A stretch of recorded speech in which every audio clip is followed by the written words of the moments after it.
andan? ¿Qué tal, Marina? ¿Todo bien? Y pongamos, acá un poco desesperada con todos los problemas que trae la cuarentena esta.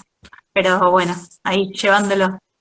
Bueno, primero y antes que nada agradecerte el tiempo y el espacio que nos das para poder conversar un poco con vos, que vamos a tratar de hablar quizás de este tema que nos afecta absolutamente a Ujú. todos a nivel mundial, pero también de algunas cosas para tratar de salir un poco de esta agenda quizás que marca todo el tiempo este coronavirus para poder hablar de otras cosas. Ajá. Sí, bueno, dale, yo trato de ayudarte, pero no me es fácil, porque estoy como metida 100% en la fucking cuarentena y todos sus problemas. Es medio difícil, estamos como chipeados con muchas cosas en el día, así que es medio Tal cual. difícil extrapolarnos de ahí. Pero bueno, también está bueno para mí como ejercicio personal tratar de hablar de otra cosa porque me estoy volviendo loca. Lit. Lo primero que te tengo que preguntar, que no escapa a ninguna primera pregunta hoy en día, calculo que es cómo venís pasando la cuarentena, cómo la venís viviendo, si tenés familiares de alto riesgo, cómo te venís cuidando. Bueno, a mí me agarra con una situación personal que es que mi hermano y su compañera, su pareja, están esperando mellizos, entonces ella no puede salir y mi vieja y mi viejo son grandes, así que soy la mandadera oficial de la familia, soy la que lleva y trae medicamentos, comida, me tocó ese rol. Pero además, mucho laburo. Por gente que se contacta con nosotros, pensemos que al estar todo el estado cerrado, no hay oficinas abiertas al público, la gente está tratando de resolver problemas que surgen a través de contactos con funcionarios, legisladores, así que bueno, atendiendo muchas situaciones muy diversas de todo tipo, articulando, hablando con funcionarios, llamando, viendo quién puede solucionar, a veces también ayudando a gente a trasladarse, porque al tener permiso de circulación nosotros como funcionarios también llevar a gente que lo necesita, trámites médicos, etcétera. ¿Cómo, Asistiendo muchas cosas. cómo viene funcionando el consejo con esto de la cuarentena y de las puertas cerradas? ¿Cómo vienen manejándose ustedes? Si tienen reuniones virtuales, si se van manejando por grupos de WhatsApp, de cómo es el manejo hoy, porque la vida política sigue manejándose pese a la cuarentena. Sí, sí, tenemos muchas reuniones porque de hecho lo que está funcionando son comités de emergencia. El Ejecutivo tiene áreas que son comités de emergencia por cada temática, entonces las personas que están en esos comités de emergencia nos tienen que informar. A veces hablamos de distintos problemas, digamos, además del tema coronavirus, teníamos problemas de proliferación de casos de dengue, entonces había que resolver zonas de la ciudad que hay que fumigar, que hay que desmalezar, situaciones de salud que por X motivo, digamos, no había garantizada atención en tal o cual lugar. Sí, estamos todo el tiempo. Y además, ayer tuvimos que votar, hicimos una sesión virtual que fue para votar las leyes de la adhesión a las leyes de necesidad pública y emergencia económica, que el municipio necesitaba adherir a eso para poder administrar fondos y adquirir créditos y para asistir a esta emergencia, ¿no? ¿Cómo ves el desempeño a nivel nacional, provincial? Vamos a ir escalonando, nacional, provincial y municipal. ¿Cómo es el desempeño en esta cuarentena de los poderes mismos de cada uno de los lugares, ¿no? Y en principio muy coordinado, veo que, digamos, me parece que toda la dirigencia, al menos las situaciones con las que yo estoy teniendo contacto, como toda la dirigencia muy consustanciada en hacer frente a la situación, muy abiertos al diálogo interpartidario, al diálogo interinstitucional. Todos estamos hablando por teléfonos con todos, sin importar el partido político. En un día tenemos 10, 15 llamadas por teléfono, por Skype, con funcionarios de cualquier sector. O sea que, digo, está claro que frente a determinadas situaciones límites, creo que hay una reserva moral en la conducción política y eso da ánimo también. Y está bueno transmitirle a la gente que eso pasa para que no se sientan tan desprotegidas y para que sientan que hay gente pensando soluciones, ¿no? Y salir unificadamente de esto, de este Se apocalipsis salió de, zombie, como lo llamo yo. se salió de esa tan marcada grieta y tan mencionada grieta con este virus, ¿no? Que nos necesita sí o sí a todos absolutamente unidos.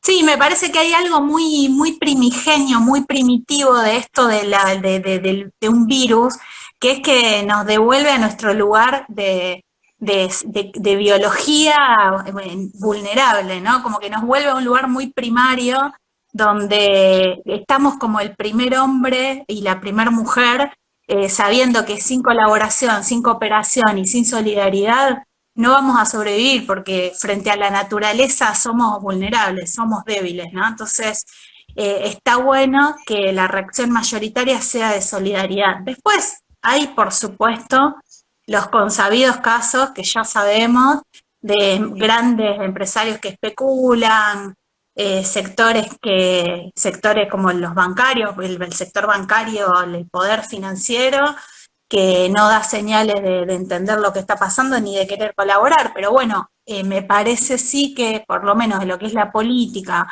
mucho del sector del pequeño empresariado, mediano empresariado local, que está colaborando, que ha hecho donaciones, que está poniendo a disposición su estructura económica. Digo, en líneas generales hago un rescate positivo de la colaboración intersectorial. ¿Cómo ven el cumplimiento de la cuarentena en la ciudad, por lo menos? Porque había mucha gente quejándose de que había sectores que no se estaba cumpliendo y mucha gente quizás paranoiqueada constantemente con el tema de que ay, no se cumple, nos vamos a contagiar, y me parece que por ahí no es tan así, sí hay que cumplirla por la cantidad de riesgo de contagio que lleva todo esto, pero ¿cómo la ven ustedes desde otros sectores, quizás con otra perspectiva y con otros diagramas? Bueno, a mí me tocó moverme mucho por la ciudad por esto que te decía. Al tener permiso de circulación y tener que asistir a otra gente, tuve que ir y venir con el auto por barrios periféricos, por zonas más céntricas, zonas... Yo veo un acatamiento alto. Hay algunos momentos del día, son los momentos de la tarde o algún momento de la mañana, que es como el momento de hacer los mandados, donde sí se da mucha circulación, pero me llamó mucho la atención, por ejemplo, estar en Santa Lucía ayer a la tarde, y eran Santa Lucía a las 5 de la tarde, que un barrio de nuestra ciudad a las 5 de la tarde suele bullir de mucha vida, muchos pibes, la gente que va y que viene. Bueno, no, estaba completamente apagado el barrio. No, no había movimiento, había un par de muchachos en un taller arreglando un auto y fue todo lo que vi en la calle, digamos, me llamó muchísimo la atención. Digo, creo que hay una conciencia, que hay una conciencia bastante instalada de lo que es la cuarentena por el riesgo sanitario que realmente creo que todos están sintiendo. Así que no, Sí. yo no veo tanto. Sí, a lo mejor zonas del centro que concentran más actividad comercial de las que están permitidas. Por ejemplo, tenés la zona de Pellegrini, que hay muchos lugares que producen comida y están habilitados para delivery. Bueno, ahí sí quizás se ve más movimiento, pero porque son comercios que fueron habilitados a funcionar. Fuera de esas grandes avenidas donde hay muchos comercios, no veo movimiento. ¿Cómo vienen viendo ustedes el tema controles? Que hay mucha gente que se queja, por lo menos por lo que podés ver de redes o lo que nos llega a nosotros por ahí del mismo público que tenemos, de que se queja de que hay pocos controles, de que hay poca revisión, de que por ahí ven gente que están paveando, por ponerle un nombre, ¿no? ¿Cómo ven los controles? ¿Hay que ajustarlos un poquito más o los ven bien? Y los controles hasta ahora van funcionando también mucho en función de las propias denuncias o pedidos. También todas esas quejas que la gente hace en redes, también se les hace a los funcionarios o al municipio, y hay números de teléfono además que están habilitados, y también muchos de los controles están focalizándose de acuerdo a lo que la gente comunica. Y muchos otros están puestos principalmente en zonas de acceso, para que no haya tanto traslado de ciudad a ciudad. Hay controles, pero quizás están planificados de una forma que uno no los está viendo todo el tiempo. Bien. Te saco un poco del tema coronavirus y cuarentena. Vamos a hablar un poco de vos, porque más allá de tu rol político como concejala, tenés una vida y por ahí vamos a mostrarle que a la gente que sos una persona igual que todos, pero te voy a llevar un poco por el lado de cómo arrancaste vos en la política. Y arranqué muy chiquita y además tengo una familia, mi papá estuvo detenido en la dictadura porque él era secretario general de un sindicato, entonces fue preso político. Mi mamá también era una militante sindical, entonces hay como algo ahí de que siempre fue algo que en mi familia estuvo presente.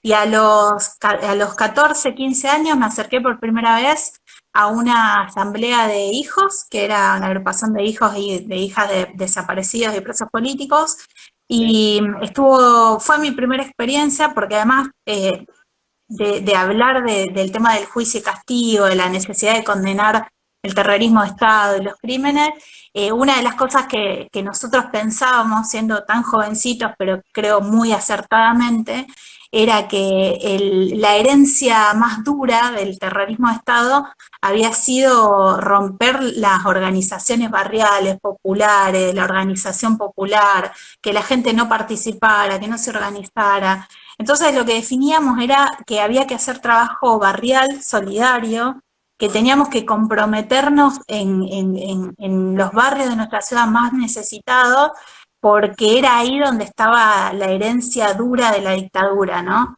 La cuestión económica, condenar a tantas generaciones a la pobreza, a la desocupación. Así que empezamos a laburar en Ludueña. Laburábamos con Pocho Leprati, porque el Pocho en esa época era coordinador de los grupos de ahí, de Ludueña, del Padre ¿Sí? Montaldo, así que íbamos ahí al barrio con él. Y después tuvimos un local en el barrio en República de la Sexta, ahí en Riobamba al fondo. Y también hacíamos laburo territorial, social, y también trabajábamos mucho el tema de la memoria, la verdad y la justicia, tratando de difundir. En esa época no se podía juzgar a los genocidas, porque bueno, estaban vigentes las leyes de obediencia de vida y punto final, ¿no? Exacto. Entonces no había posibilidad de condena legal. Y empezamos a pensar esto de los scratches como una forma de visibilizar lo que había sido el terrorismo de Estado y de que los responsables de esos crímenes tan atroces tenían impunidad, podían seguir siendo funcionarios públicos. Y la verdad que fue un proceso eh, que uno hoy lo puede ver como con mucha tranquilidad, saber que lo logramos, que fue una lucha que se ganó, que hoy no hay que explicarle a nadie que secuestrar a una persona, torturarla, vejarla y asesinarla y tirarla al río está mal. Cuando yo tenía 14, 15 años teníamos que dar esa discusión. Hoy creo que ningún chico de 15 años tiene que dar esa discusión, que está Tal saldada. cual. Entonces yo lo veo como una victoria personal y colectiva, claro.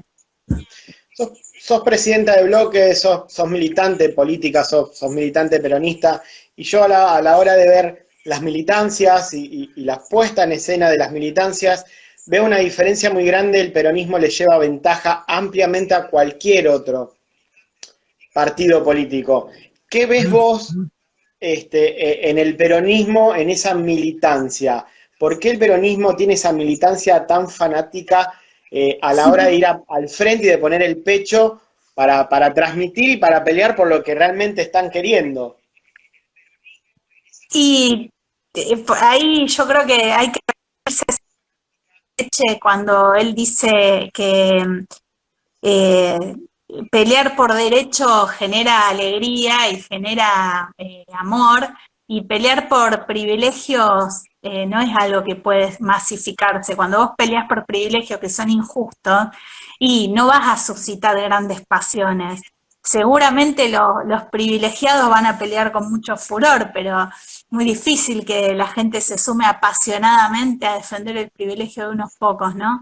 Entonces creo que el peronismo se nutre de eso, de gente que, que es consciente de una situación de injusticia estructural que nuestro pueblo padece desde hace generaciones, desde la fundación del Estado Nacional, tenemos a grandes mayorías sometidas al capricho de oligarquías que son cada vez más ricas, cada vez más poderosas, cada vez más indiferentes al sufrimiento de un pueblo. Y eso hace que todas las generaciones del peronismo se nutren de nuevos militantes, pero porque las causas estructurales de la injusticia no desaparecen, ¿no? Hoy vemos, y esta situación del coronavirus lo expone crudamente. Tenemos compañeras y compañeras que están pidiéndote comida todos los días y ayer se hizo público que hay 950 cuentas de argentinos en el exterior que suman 2.500 millones de dólares no declarados. Entonces digo, esa injusticia es la que promueve la militancia, y cuando uno se pone en el lugar de reivindicar cosas justas, y siempre vas a encontrar otro lado. Muy difícil que estés solo, ¿no? Entonces creo que el peronismo tiene eso y se masifica de generación a generación cuando no pierde esos ejes. Tuvimos momentos donde el peronismo fue una cáscara vacía con dirigentes que defendieron intereses, defendieron a privilegiados, defendieron intereses de minoría, y ese fue el peor momento del peronismo, fue el momento donde no tuvo militancia y donde no tuvo unidades básicas y donde no tuvo movilización. Cuando vos reivindicás cosas justas, y casi siempre se te suma alguien, es así. Igual, coincido. Hablando de reivindicar, sos una neta feminista. ¿Cómo ves la lucha de las mujeres? ¿Cómo ves esa lucha? Yo creo que vienen ganando terreno muy justamente, muy dignamente, y muy visiblemente. Pero por ahí yo lo veo desde otra perspectiva y vos lo vivís desde adentro, y me gustaría tu testimonio. Sí, ahí creo que logramos, mira, cuando lo vinculo mucho, mucho, mucho a esto que te decía antes, ¿no? Del tema de poder explicarle a alguien que secuestrar a una persona, torturarla y asesinarla estaba mal, cuando el discurso hegemónico en nuestro país había instalado que, bueno, eso estaba bien. Con las mujeres creo que nos pasa algo parecido, es de golpe poder hacerle entender a mucha gente que mi sexo de nacimiento no me determina a hacer lo que vos querés que yo haga por una condición biológica. Parece una boludez, pero costó un montón, y ahora hay un montón de gente que dice, che, pero claro, ¿por qué a la piba la obligo a hacer esto? ¿Por qué al pibe lo obligo a jugar a la pelota y a la piba no la dejo jugar a la pelota? ¿Y por qué a la piba no la dejo estudiar tal cosa? ¿Y por qué a la piba la obligo a lavar los platos? Y fuimos logrando que mucha gente, masivamente, pensara en estas cosas, y la verdad es que lo veo con mucha alegría, porque también lo logramos en un tiempo muy corto, ¿no? Pensemos que hace 5 años quizás todavía no se daban estas discusiones masivamente. Logramos que una lucha de 100 años, en estos 5 años, fuera una reivindicación de millones de personas, mujeres y hombres también. La última marcha del Ni Una Menos fue el equivalente a lo que eran las marchas del 24 de marzo en cantidad de gente en nuestra ciudad, pero solo con mujeres, solo protagonizada por mujeres. Mujeres que hace 5, 6, 7 años quizás naturalizaban estar en un mismo lugar de trabajo y cobrar menos, o naturalizaban que tenían que hacer 2 o 3 veces más tareas que sus compañeros de trabajo sin cobrarlas, o naturalizaban que en su casa tenían que trabajar 2 o 3 veces más que los varones sin que se les reconociera eso, o naturalizaban que solo ellas podían cuidar y criar a los hijos y que los padres no tenían obligación de hacerlo. Y bueno, de golpe esas mismas mujeres dijeron, bueno, no es así. Y eso hace que muchos otros varones también empiecen a darse cuenta de que eso no es así. La verdad es que me da mucha te iba a preguntar justamente. ¿Cómo veías vos desde ese lado? Porque por ahí nosotros lo vemos desde este lado, que está bueno que se empiece a cumplir esto, porque la verdad, si sos abogada mujer o sos abogado hombre, da lo mismo, el título es el mismo para los dos y la remuneración debe ser la misma para los dos. O sea, nosotros vemos desde este lado que está buena la movida que están haciendo, pero desde ese lado, ¿cómo ves la interpretación de los varones? No sé si me entendés la pregunta, a lo que voy. Si no piensan que están, y creo que Sí, ¿ves? lógicamente Yo muchos creo deben que, pensar que están perdiendo un privilegio, eso no hay duda. yo creo que eso por ahí va por un cambio Eso, generacional, ¿no? Pero al margen de la generación que quizás piensa que no, porque están locas, ¿viste? Y todo ese tipo de cosas, ¿cómo ves la reciprocidad del varón que acompaña, que le parece bien? Cada vez hay más, cada vez hay menos, se mantiene la misma cantidad de número.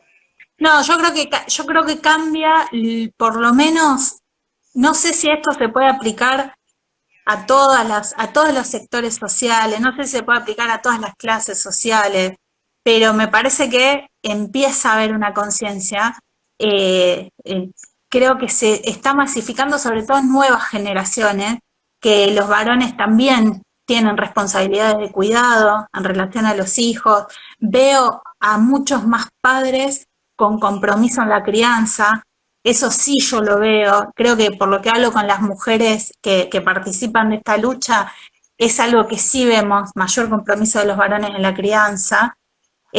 Todavía creo falta mucho, por ejemplo, en lo que se produce en los medios de comunicación, lo que se produce como usina cultural desde los sectores hegemónicos, todavía sigue siendo esta idea de la mujer florero.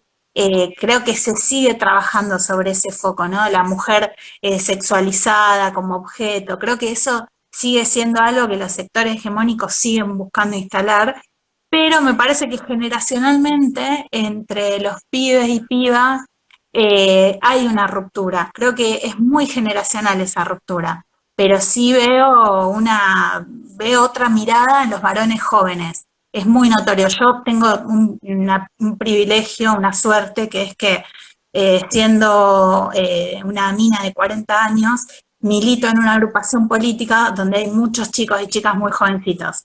Yo milito en la Cámpora y en la Cámpora hay muchos estudiantes secundarios, muchos pibes universitarios, muchos pibes de escuelas secundarias, terciarias, y sí, noto, ahí hay una cosa generacional muy notoria.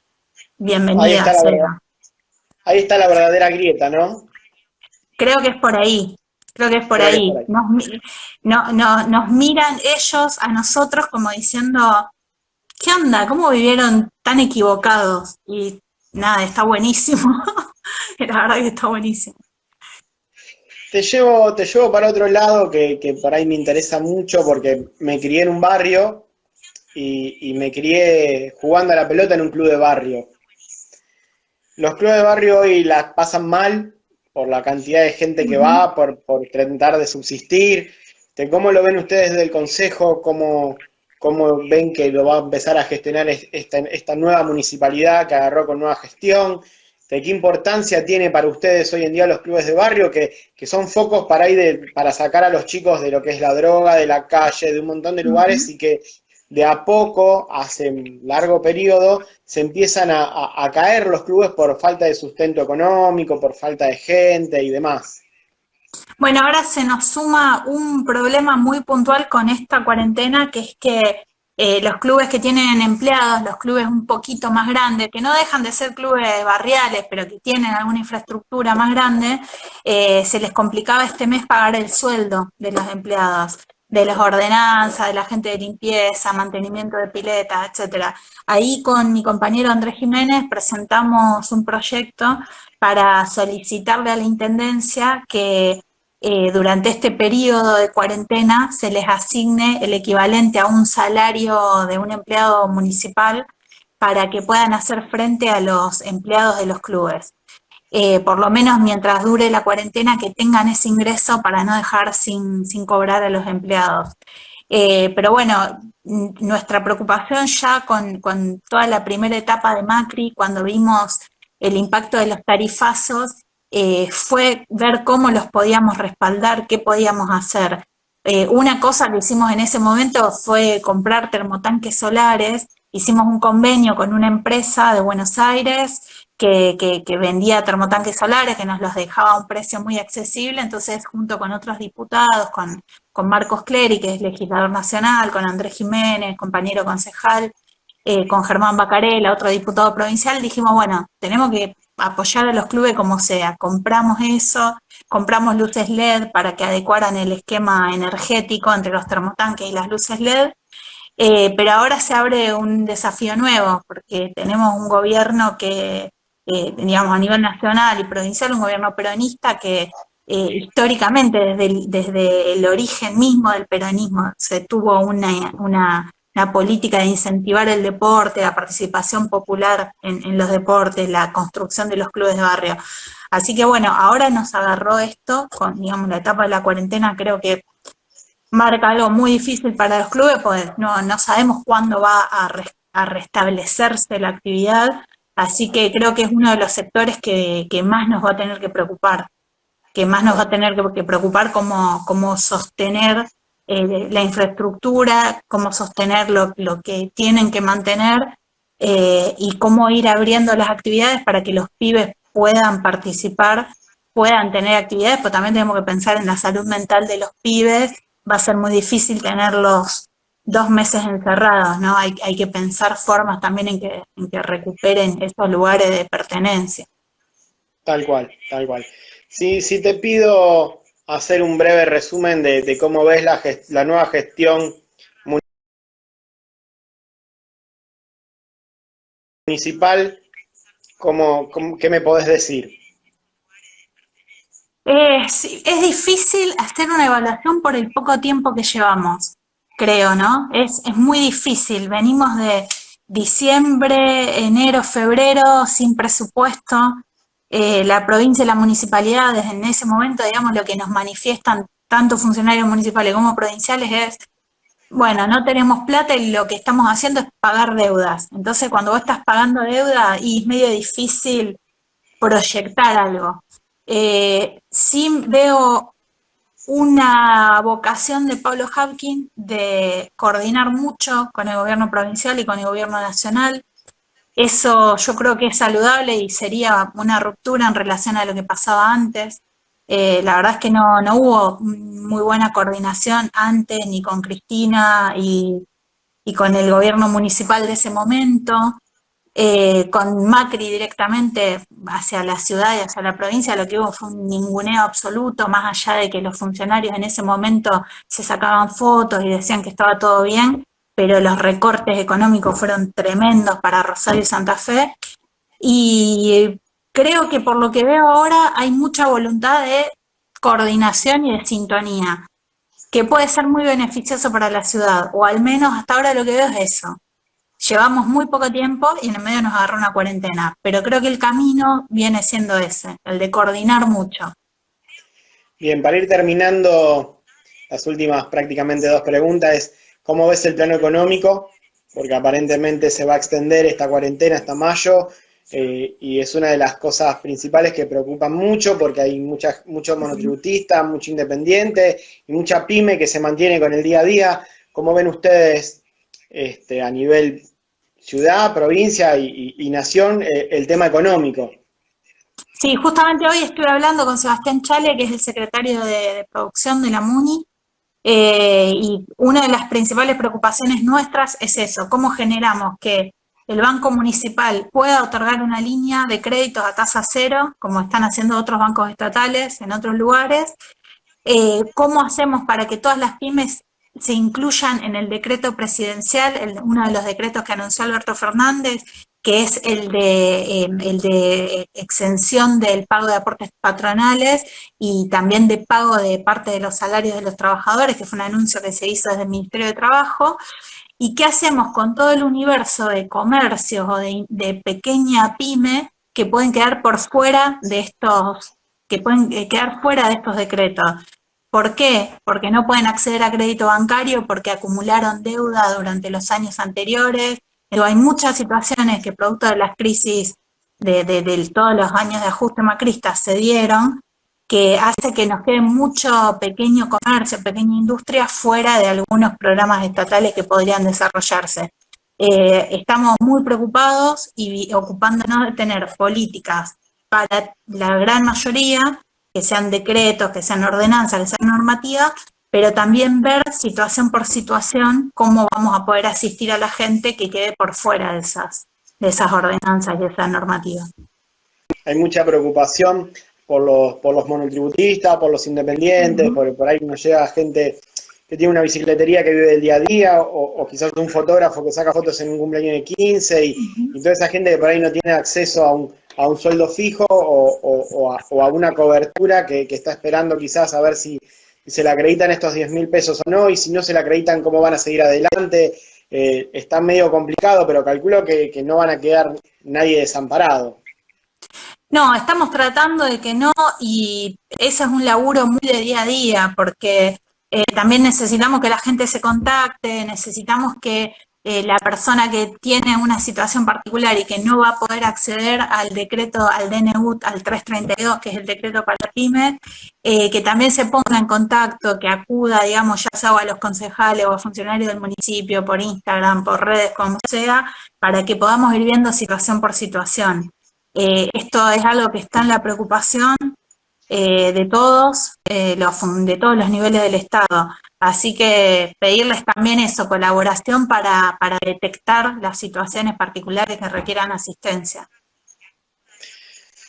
Marina, desde ya muchas gracias, para mí un placer. Espero volver a conectarnos con la cuarentena ya levantada y poder hablar Con de la temas más gestión. amenos, claro.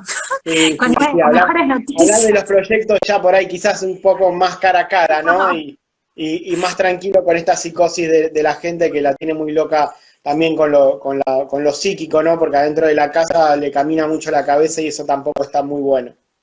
Sí, ese es un problema. Antes hablábamos del tema de género y bueno, tenemos las mismas situaciones de violencia que teníamos antes, pero con menos denuncia, porque las mujeres están conviviendo con los agresores, entonces no recurren a la asistencia del Estado. Se están dando situaciones que son preocupantes. Yo igual lo que recomiendo... Y con menos visibilidad también, porque los medios de comunicación están todo el tiempo con el COVID, pero hay muy poca visibilidad de los casos de violencia de género. Digo, que la gente no piense que porque están cerradas las oficinas no está funcionando nada. Todo está funcionando sin atender al público, pero hay mucho efector estatal que está atendiendo, los teléfonos funcionan, así que eso, por favor, no se queden con la situación y nada más. Recurran, pidan ayuda. Marina, ahora sí, muchísimas gracias por este tiempo. Para mí un placer poder hablar con vos. Bueno, igualmente, y fue mi primer vivo en Instagram, así que es como un evento importante para mí. Para nosotros también. Un beso grande. Un abrazo, che, un saludo a todos los que estén viendo. Chau, Gracias. Chau, chau.